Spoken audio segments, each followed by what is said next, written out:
Drejtuesit më të lartë të klubit Vllaznia bashkë me bordin drejtues kanë vendosur që të marrin jo më shumë se 5 futbollistë në total në radhët e kuqebluve. Dëshira e madhe e drejtuesve është për të rikthyer disa prej futbollistëve shkodran tek Vllaznia, por edhe pse disa prej tyre kanë nisur bisedimet, ende asgjë nuk është vendosur. Teksa po bëhen bisedime me shkodranët, nuk janë të përjashtuar as futbollistët e huaj. Burime pranë kuqebluve bëjnë me dije se në fokus është edhe tregu i huaj, edhe pse nuk është më i preferuari. Ditët e fundit në lëkundje për të hedhur firmën janë edhe dy mbrojtësit Cicmil dhe Vrapi, duke qenë se pretendojnë shuma më të mëdha nga sa u janë ofruar realisht.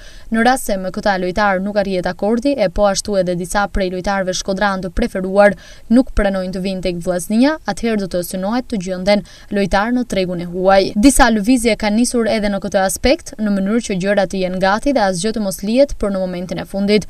Qoftë shkodran apo të huaj, buxheti për Vllaznin është deri në 5 futbollistë ku mund të pranohen edhe kontrata më të larta nëse kanë cilësi dhe kualitete, që nuk vën në dyshim diskutimin për ekipin në sezonin e ardhshëm për mbijetesën. Në kërkim, më shumë drejtuesit janë për një portier mesfushor dhe një sulmues cilësor, ku kuqeblut kanë më shumë probleme. Në rast se Vrapi dhe Cicmil nuk firmosin, atëherë Vllaznia duhet të mendojë edhe për të gjetur ndonjë mbrojtës.